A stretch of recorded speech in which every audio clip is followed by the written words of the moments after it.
Hola, soy Mauricio José Schwartz y esto es El Rey va desnudo a fondo.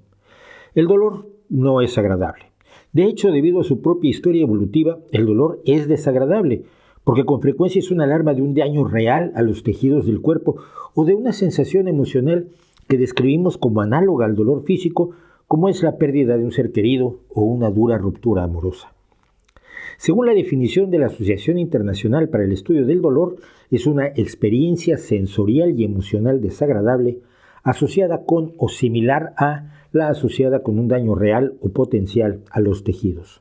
Al mismo tiempo, el dolor es útil para evitar multiplicar los daños de los que nos está advirtiendo. Sin dolor, al rompernos una pierna, podríamos seguir tratando de utilizarla y causarnos más daños, desgarrándonos los músculos con los extremos de los huesos fracturados. Y por supuesto, en gran medida, la historia del curanderismo y después de la medicina científica es la historia de la lucha contra el dolor, algo que los médicos consideran el síntoma por excelencia de la enfermedad, y porque nada hay más peligroso que una enfermedad que no ocasiona dolor, que avanza oculta como un comando en la noche hasta que nos ataca de manera irremediable.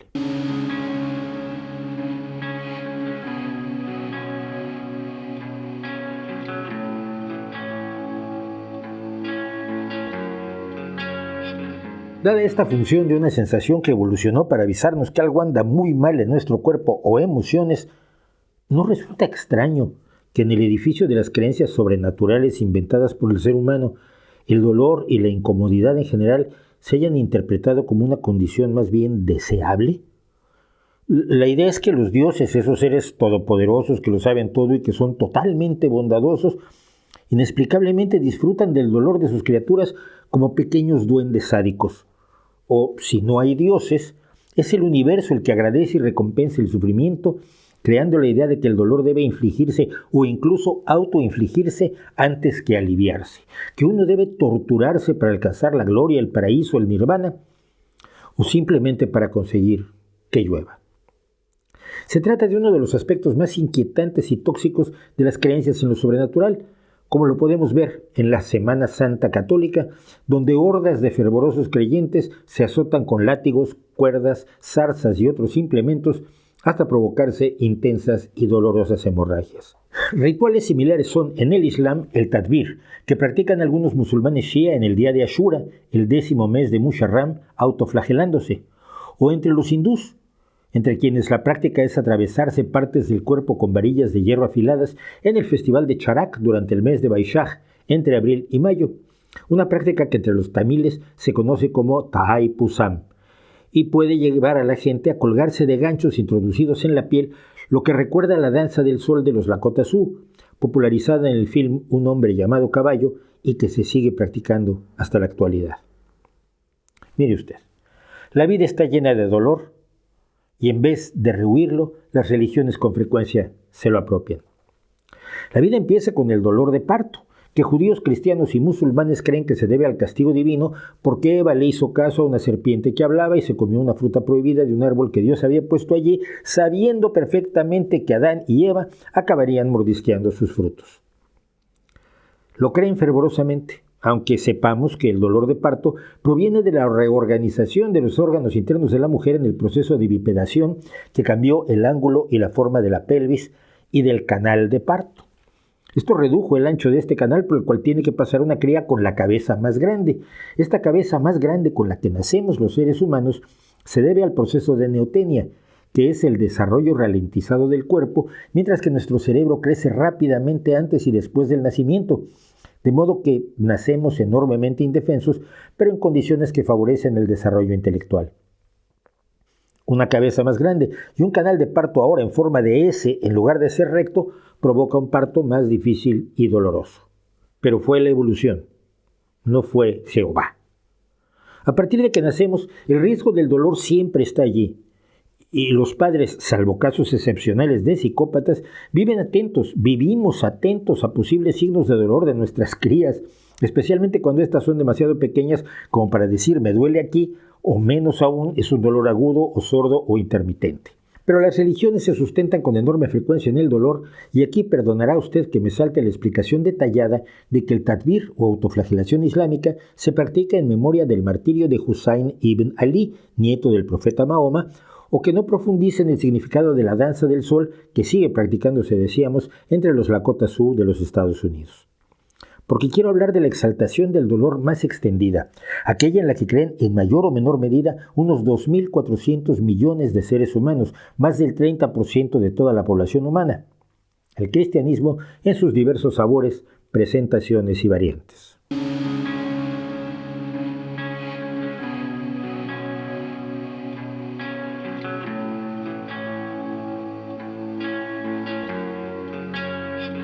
La relación del cristianismo con el sufrimiento tiene como su cimiento la llamada pasión de Cristo, es decir, el recorrido que hace Cristo según la mitología de los evangelios, que ya hemos analizado aquí, a partir de la traición de Judas, su arresto, tortura y ejecución, en lo que ahora se celebra como la Semana Santa. En la visión religiosa, todo ese proceso estaba predestinado por la deidad, es decir, que era necesario que el Hijo de Dios sufriera y muriera por nosotros o por nuestros pecados para que se abrieran las puertas del cielo que habían estado cerradas al parecer desde la expulsión de Adán y Eva del jardín del Edén. Y todo esto, visto desde fuera, es enormemente extraño, porque parecería que el Dios todopoderoso, todo benevolente y que lo sabe todo, no podía abrir las puertas del cielo, sino que se lo impedía una fuerza superior a la que había que pagarle el precio de la sangre del Hijo de Dios.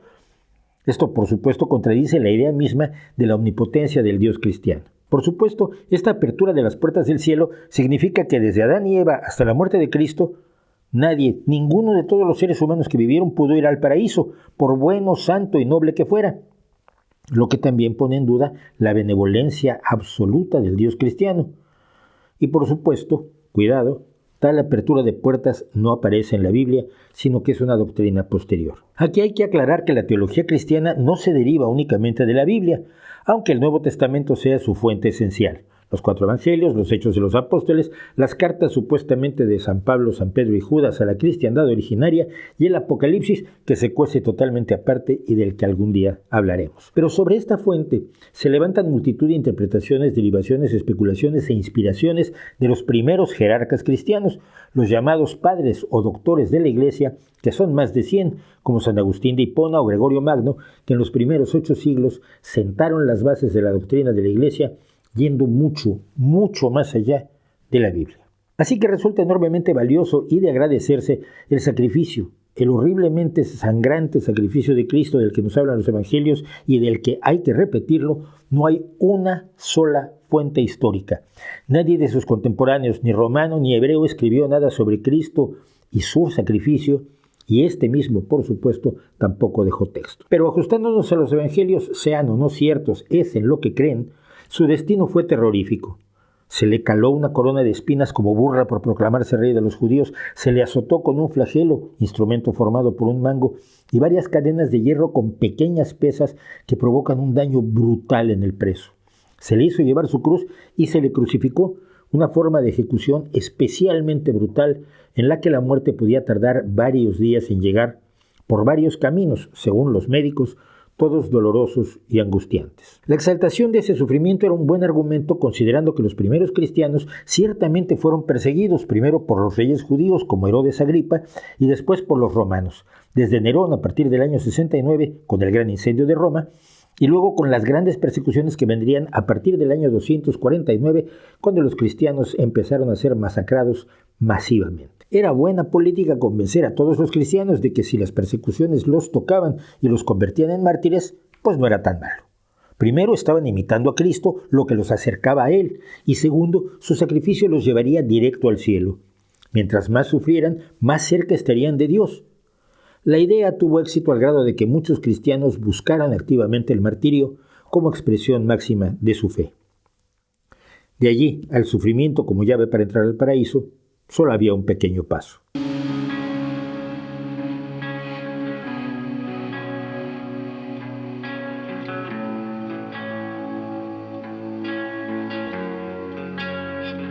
En el siglo II de la era común, el símbolo del pez, el ictis en griego, que es el acróstico en ese idioma de Jesucristo, Hijo de Dios y Salvador, y el símbolo de la cruz, competían entre las primeras comunidades cristianas para identificarlos.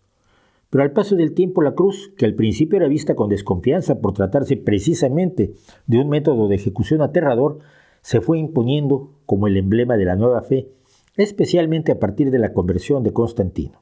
Y también se fue imponiendo la idea de que sufrir era buena idea para los cristianos, aunque las bases bíblicas para ello son escasas. El sufrimiento de Job en el libro del mismo nombre en el Antiguo Testamento y en el Nuevo 2 epístolas sobre todo.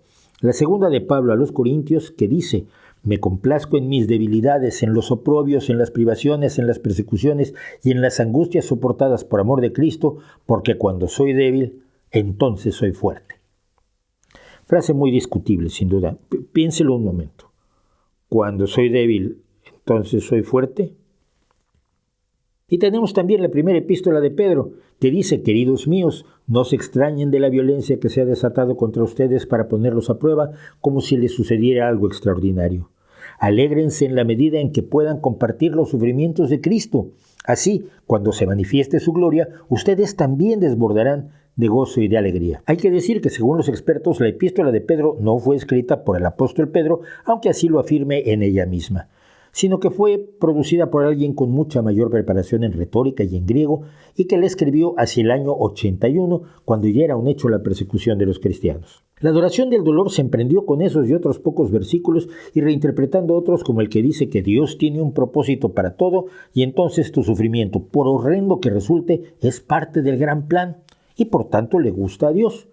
Numerosos escritores y predicadores en todas las ramas del cristianismo se explayan de manera detalladísima en cómo los cristianos deben soportar el sufrimiento, darle la bienvenida y hasta desearlo, porque es la puerta a la gloria eterna. Visto así, claro, resulta bastante más tolerable la idea de que te arrojen a los leones o te crucifiquen a la vera del camino o te hacen en una pira, todo por creer en la nueva religión. La práctica de autoinfligirse daños, como darse uno mismo de latigazos, por ejemplo, se difundió desde Italia a mediados del siglo XIII con grupos llamados precisamente flagelantes, que recorrían las calles advirtiendo que el fin del mundo estaba cerca, como siempre, y que solo mediante el sufrimiento podía alguien salvarse.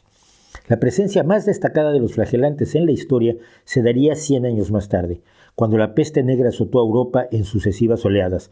Los flagelantes iban de pueblo en pueblo convencidos de que su sacrificio detendría la epidemia, algo que por supuesto no ocurrió.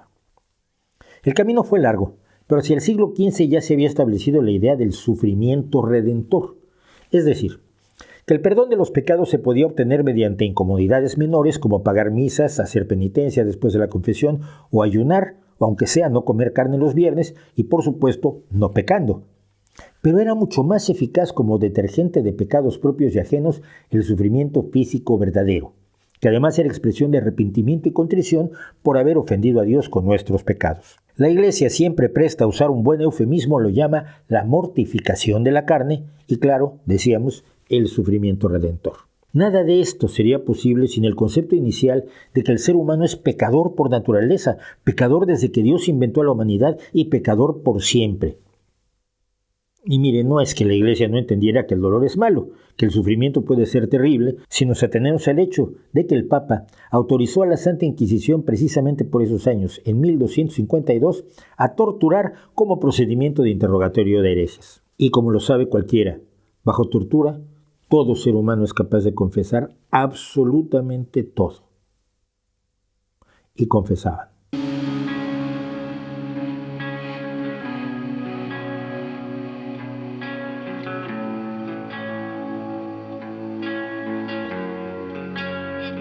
En el siglo XV aparecen también las representaciones sanguinarias y brutales del sufrimiento de Cristo, los llamados exe homo, he allí al hombre, palabras que según el Evangelio de Juan, y ninguno de los otros, dijo Poncio Pilato al mostrar ante el populacho al Jesucristo doliente, ensangrentado, azotado y tocado con la corona de espinas.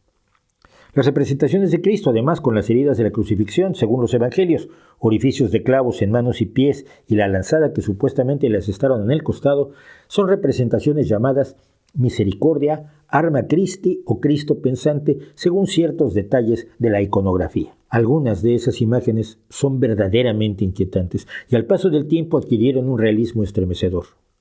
Y es precisamente en el siglo XVI cuando aparecen las cofradías que procesionan en la Semana Santa para recordar los últimos días de Cristo según los evangelios Y ya en el 17, como parte de la conmemoración, empiezan a azotarse, echarse a la espalda haces de zarzas, caminar descalzos y hasta encadenados, golpearse en el pecho con un trozo de corcho que lleva clavadas púas o puntas de metal para hacerse sangre, hacerse crucificar, atados o clavados, y con frecuencia, sin que lo vean los espectadores, llevando en algún lugar de su cuerpo cilicios que provocan un dolor constante y que son un triste invento español surgido en Sevilla. Los cilicios son cinturones de metal que llevan puntas en el interior y se usan para provocarse dolor uno mismo poniéndoselos en la cintura o los muslos generalmente.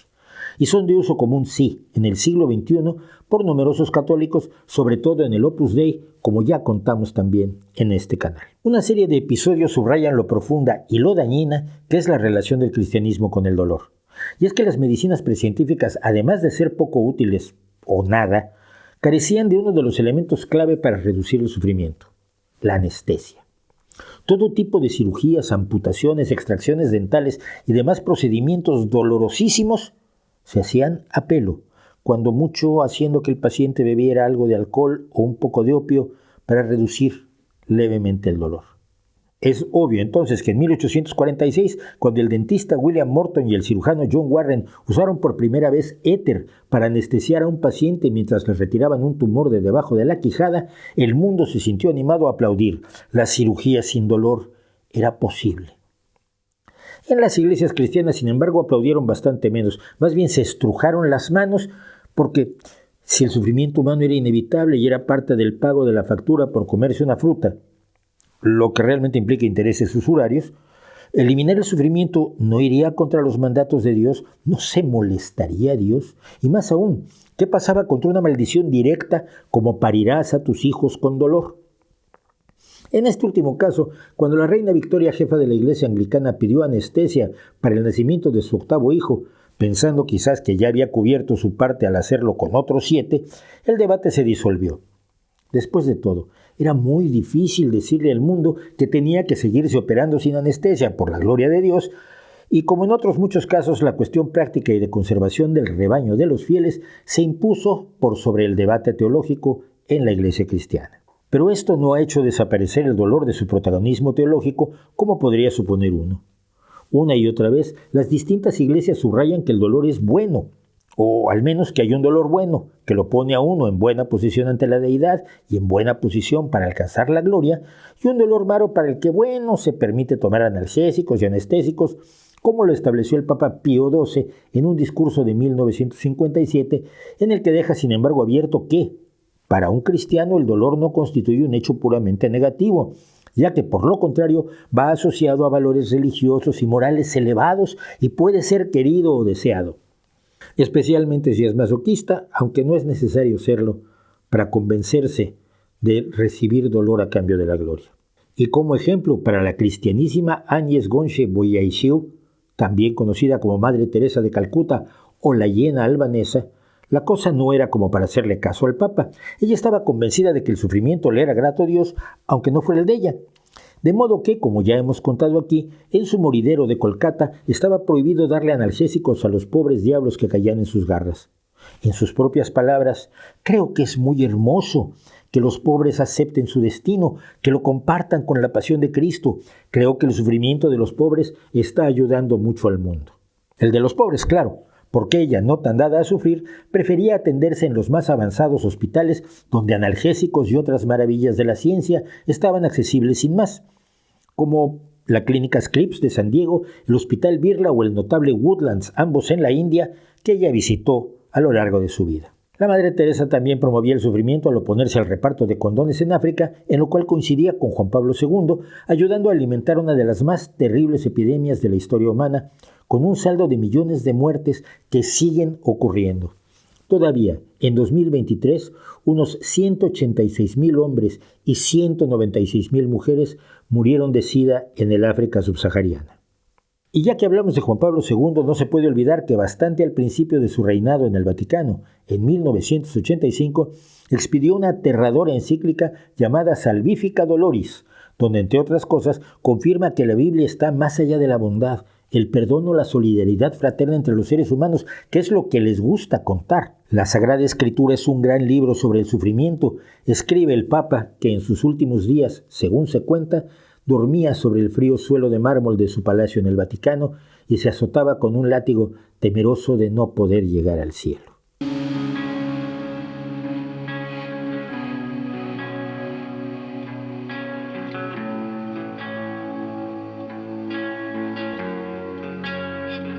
Tenemos una estación espacial dando una órbita alrededor de nuestro planeta cada 90 minutos, en un cielo que no parece albergar a ningún paraíso, a ningún Dios, a ningún Cristo, y sí, una realidad natural imponente.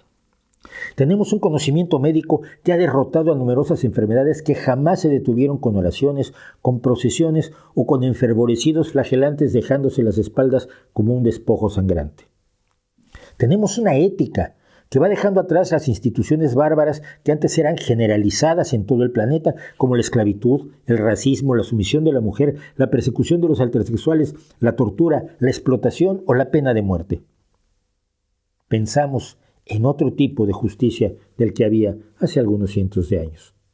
Pero tenemos religiones que aún consideran que ir en contra de la propia naturaleza humana, que busca eludir el sufrimiento y disfrutar de la tranquilidad, lo placentero y lo amable, es el deseo de una deidad genocida y violenta, y actúan en consecuencia. El cristianismo quizás no tenía por qué ser así. Quizás podía haber adoptado en realidad lo que nos dicen que fueron las enseñanzas de su Dios o de su Dios Hijo, esas enseñanzas bondadosas que al paso de los tiempos se han convertido en odio, persecución, torturas, quemas de herejes, guerras santas, cruzadas, inquisiciones, e incluso las violencias pequeñas, y con frecuencia no tan pequeñas, de las que tanto sabemos en las escuelas y orfanatos regenteados por esas mujeres y hombres, supuestos representantes de Dios en la tierra y supuestos mensajeros de la felicidad, la bondad y la gloria. Mayor hipocresía es difícil encontrar y pocas razones tan buenas para enfrentar sus enseñanzas y su supuesto liderazgo moral que tener presente siempre que lo que más adora, lo que más venera, lo que más ama toda iglesia cristiana es el dolor propio y ajeno. Lo demás es secundario. ¿No cree usted?